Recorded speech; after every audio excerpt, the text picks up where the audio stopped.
Hey guys, Jake Chamberlain here with the Doing Today podcast. This is the first week of a 3 month or so long series where each week I'm going to introduce another topic on mindset, personal development, and these different topics that will give tools and tactics to help you attack each day, help you reach your goals, and find massive success in whatever it is that you're focusing on. So part of this journey is I'm coaching my son's football team this fall, and we will be weaving these topics into practice each week. This video will be sent out to all the parents, and they'll have the chance to take a look at it and watch it with their children if they want. And I hope that we start a dialogue and at least bring awareness to us as parents as far as these different tactics, these different ideas, and open up a discussion with our children. I think it's really so important that we teach these topics to our children. It's just invaluable information. It's information that most of us, if we've learned it at this point as adults, we learned it by trial and error, or we stumbled across something where, or just happened to know the right person at the right time who introduced us to some kind of different understanding on different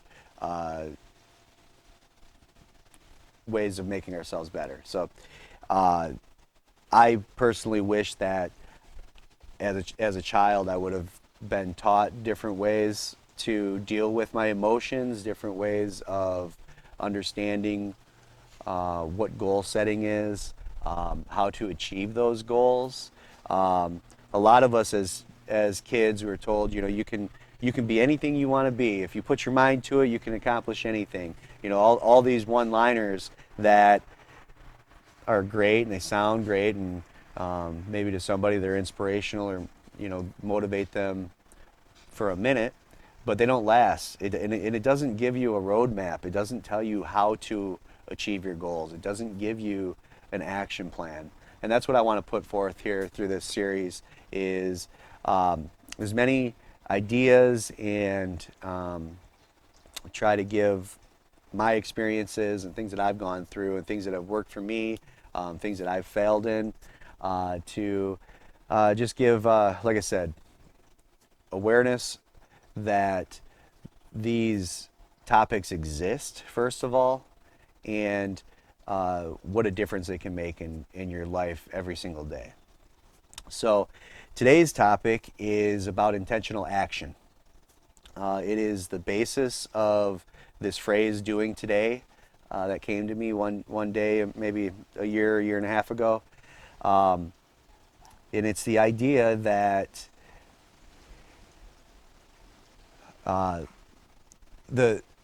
my catchphrase for doing today is that you need to do today, because without today, yesterday and tomorrow don't matter. And what I mean by that is, part of finding success is learning from our past failures, and a big part of success is looking to the future and creating goals, having dreams, trying to figure out how to make our dreams come true. But those things are great, but they don't accomplish anything on their own. Hoping and wishing, they don't, I was going to say they only go so far, but they don't go anywhere without action. And that's what doing today is all about. That's what intentional action is all about. So we're going to talk a little bit about what types of actions we're talking about, how to develop them. And I want to start with a quote from Jeff Olson. I've got it on my phone here. I actually just shared this quote with a group that me and Leanne belong to. And I love this quote. And I'll just read it first and we'll talk about it. Jeff Olson says, and this is from his book called The Slight Edge. That is the difference between the 5% and everyone else. They know how to use the slight edge to get what they want in life. No, let's amend that slightly. They know how to use the slight edge to get what they want in life, and they do it. They do the thing, and they gain the power. And I love that. That's something that I've had in my head a lot, is do the thing. What he's talking about in this quote, though, the 5%, the 5% is 5% of the population. 5% of the people around you are actually willing to make the sacrifices and put the work in every single day and follow through with action to accomplish the goals that they've set in front of themselves. And that can kind of sounds daunting, and why am I even going to try if only 5% can do it? Well, it's not the fact that only 5% can do it. It is the fact, which is what is scary to me, is that only 5% are doing it. It's not that only 5% can do it. There's such a small amount of people that have, I think the biggest problem is that 95% of people don't know how to do it. They might want to do it. They might even know how to do it, but the actual getting to action on a daily basis to create the success that they want is what they're lacking. And again, that's part of why I'm sitting here in front of a camera speaking to you about these things, because I want to bring awareness. I want to change that from 5% of people who are doing it to 6% to 7%. And I do believe a big part of that is getting this in front of our children, because that's where the biggest change is going to happen. It's hard to shape people that are set in their ways for 30, 40, 50, 60, 70 years. Children, they are like sponges. They're more willing to accept different ways of thinking. So, again, back to this quote. What is the slight edge? So Jeff Olson talks about these daily disciplines. What they are, in a nutshell, whatever your goals are, whether they are success in business or your career, weight loss, if it's relationships, the whole spectrum, whatever it is that you're focusing on, those things can be broken down into smaller daily tasks that will help you work towards accomplishing that goal. And so what he talks about with these daily disciplines, and John Maxwell talks about it as intentional actions. They all really mean the same thing. And the whole point is setting yourself up with a game plan so that you're slowly, little by little, every day, putting your plan to action to work towards accomplishing a bigger goal. So Jeff Olson's book, The Slight Edge, talks about, it is focused on taking your goals and your dreams and putting them into action. But the big part about it, there's a graphic that he uses, and it's an image with two curved arrows. So there's one arrow going up, and there's one arrow going down. And he calls that the success curve and the failure curve.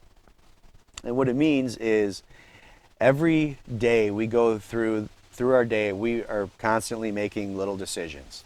What am I going to eat? What am I going to wear? How am I going to speak to this person? How am I going to react to this situation? When we make those decisions, there is always going to be either a positive or a negative effect on our life through that decision. All right? And the reason we have these two curves is that there is no staying the same. We're always either getting better or we're falling behind. And the slight edge talks about this compounding effect. so that just like if you understand finances and how compounding interest works, say with a loan or with your savings or investments, to make it as simple as possible, what you have is you put a dollar in an account, and the next day, interest turns that into, let's say, $1.02. And this math isn't going to add up. I'm not a banker, but each day that interest builds on the day before's outcome. So we started with a dollar, we gain interest on a dollar.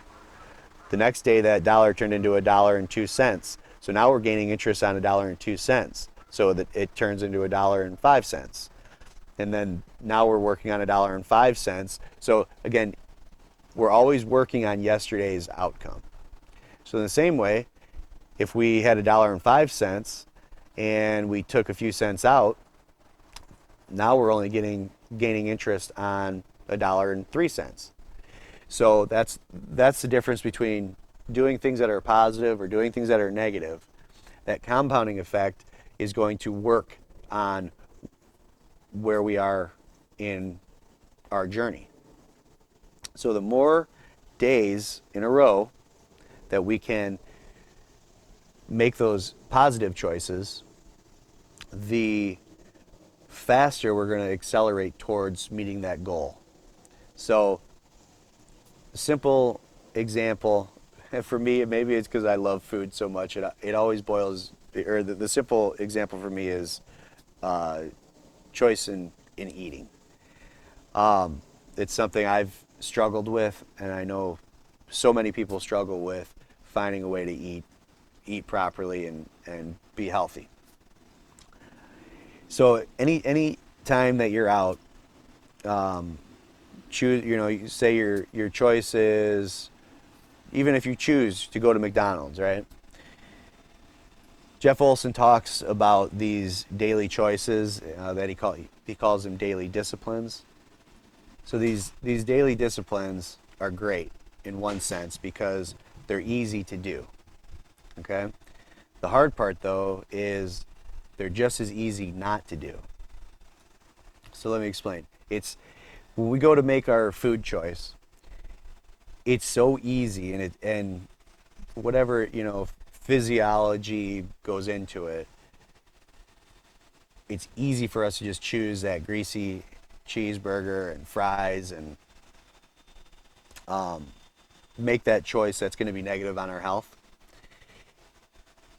But it's just as easy to go up to that counter and say, I'll have the salad with the light dressing and choose the healthy choice. Every single decision is that way that we make. I mean, yeah, some decisions are going to be tough and harder than others, but for the most part, it's just as easy to be positive in a conversation with somebody as it is to give in to your natural tendency to be negative. It's just as easy to choose to go work out in the morning as it is to hit the snooze button and sleep in. We make it difficult on ourselves, but it's because we don't have our mind trained yet to make those good, positive choices. And it all starts with starting today, doing today. Today, I'm going to choose the positive choices, right? I'm going to get that salad. Tomorrow morning, I'm preparing myself. I'm going to wake up. I'm going to make the positive choice to go to the gym. I'm going to consciously make the effort to bring positivity into my conversations. This leads back to our topic here of intentional action. For me, and I know for a lot of people that I talk to, a lot of people that I listen to, and things that I read, having a morning routine. Some people will call it morning rituals. These are the things that will help you to set yourself up to have success in choosing these positive outcomes to all the decisions that you make throughout your day.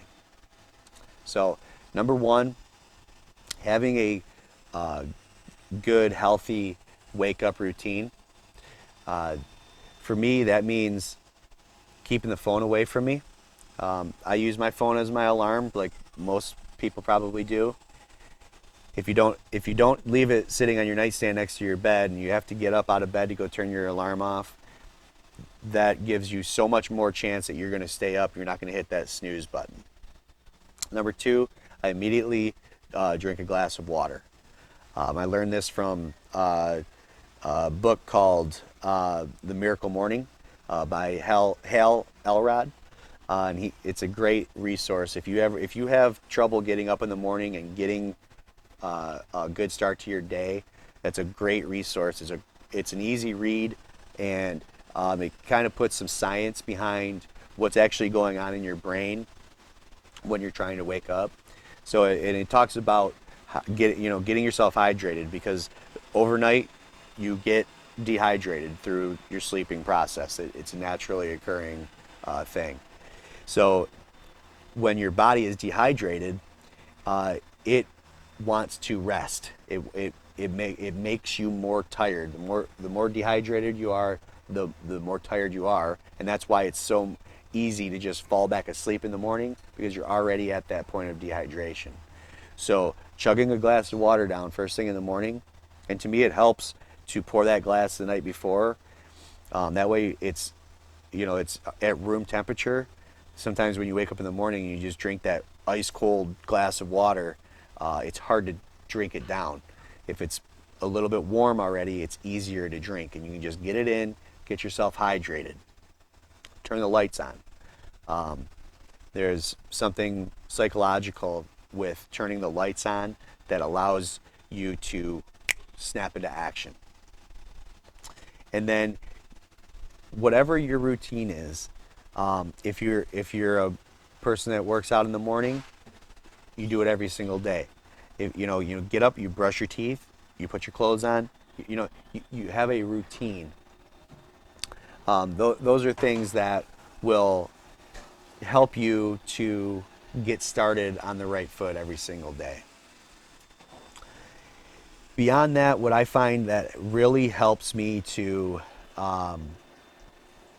be successful in accomplishing my goals for the day, and again, this goes back to those simple daily decisions that we have to make. In order to make the positive ones, because a lot of times it is trying to break a poor habit that you have. Visualization and meditation in the morning can be really, really helpful. And I know meditation, that word can be off-putting to some people. Maybe it's a little scary. Maybe you just don't understand what it's helping you to do. But for me, it gives me focus and clarity on what it is that I'm trying to accomplish. So if I'm trying to eat better, have a better diet, what I do in the morning, and it's, I guess, more of a visualization technique than it is meditation, but I'll get myself in a quiet area. Sometimes I'll have some kind of a meditating music or sounds on, in my headphones, and I'll sit there and I'll close my eyes, and I will picture myself making that good decision. And I'll tell myself in my head, I'll tell myself, today I make good choices in my diet, or I'll tell myself I will avoid fast food. Whatever it is that you're struggling with, put that into your brain, and tell yourself over and over in that morning, in that moment of concentration and focus, explain to yourself how it's going to feel, why you're doing it, how that outcome is going to be positive for you, and give yourself a game plan. And what you're doing is you're preparing your brain to accept that choice. And we'll talk more about this in another section of this journey when we talk more in depth about visualization. But visualizing that outcome before it happens does make it more likely that you're going to allow yourself to make that positive choice when you get there later in the day. So when you go out and you're stopping for lunch somewhere, it clicks in your head and gives it just whatever those connections are in your head. It just allows you to say, okay, I don't need that delicious cheeseburger. I can find happiness in this salad because I know, because you told yourself that morning, I know that this is positive for me. This is going to make me feel better. I'm going to look better. I'm going to have more energy, and that's going to lead to accomplishing so many more of those daily habits, those daily decisions that I need to make every day. It's going to not only make that compounding effect from day to day, but I find that it makes a compounding effect that it allows me to be more successful in these different layers of my day in making those positive decisions. So those are some good techniques that you can use. If I was going to start with one, I would start with hydrating yourself in the morning to help you get out of bed, and then I would use that visualization to give yourself set yourself up for the best chance to start having some success in implementing any of these daily habits, these intentional actions that you're putting into action every day. And those are the things that when we do them every single day, over and over, that compounding effect kicks in, and before we know it, we've made so much more progress than we ever thought we could. And that's where we will be able to, gives you that encouragement, that satisfaction of accomplishment, and will help propel you forward to continue to make those good decisions and have more and more success in whatever it is that you're working on. I appreciate if you share this and pass it on, and I look forward to seeing you next time. Have a great week, everybody. Bye.